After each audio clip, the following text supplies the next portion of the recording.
Spending time alone is one of the most impactful things you can do to genuinely understand who it is you want to be as an individual. Not only that, how to actually understand and manage your own thoughts, feelings, and emotions. Because when we have the chaos of the world come up into our head and express itself in various different ways, we often try and run away from the chaos rather than sit there and let it play out.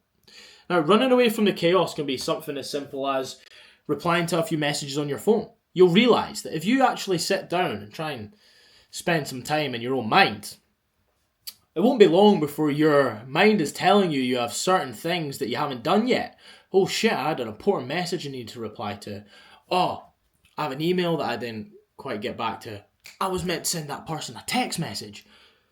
It's like there's about a million other people and a million other opportunities that that your mind is telling you need to go and execute on. This happens to me all the time.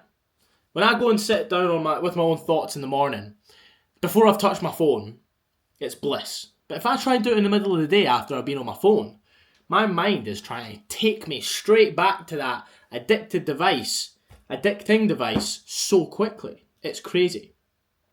But we need to get a lot better at mastering the art of being alone. Now, a lot of people will hear that and go, oh, I spend so much time on my own. I spend more time on my own than I probably should.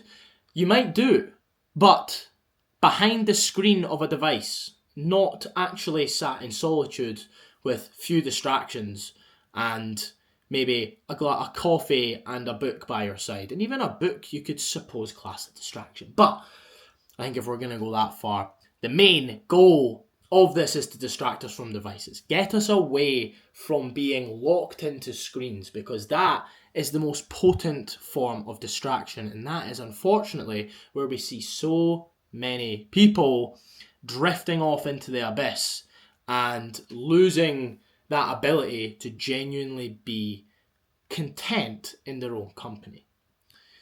Now, what is the impact of being alone? I think of my mind as like a filing cabinet, right?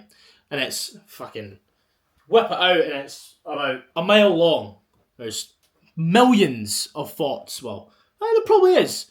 Millions of thoughts that go on over the space of, a couple months, right? And if we do not organise these thoughts and give our brain time to, I suppose, file the cabinet, all right, they're just going to end up scattered all over the floor. When they're scattered all over the floor, how can you possibly imagine to think clearly and think properly? Your mind's going to be scattered. You're not going to understand how to actually execute on a specific task that you need to focus on, or process maybe some emotions that are flaring up every so often. Instead, we're just going to hold it all down until it boils over and we're left in chaos, which happens quite frequently if you do not get on top of your shit. Now, there has been multiple times I can think of more than I can even count, where I've gone out for my morning walk, and for the first 10 minutes of that walk, my mind is madness. It is just like flying through different thoughts, feelings, and emotions, right? And by the time I get back from that morning walk, I get no distractions, by the way. No music, no phone, just my watch for my steps, and that's about it. By the time I get back, I'm sweet. About 15 minutes into the walk, I'm fine. My mind just hits a point where it goes, oh, okay, now we can think straight.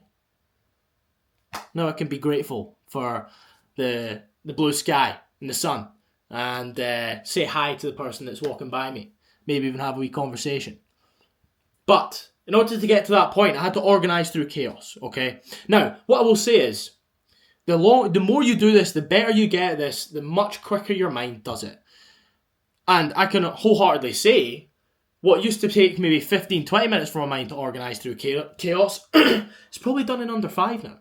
And in all honesty, I have not had a period of mental friction and chaos for quite a while that wasn't maybe impacted through a heavy night of drinking or whatever, which happened like a month ago.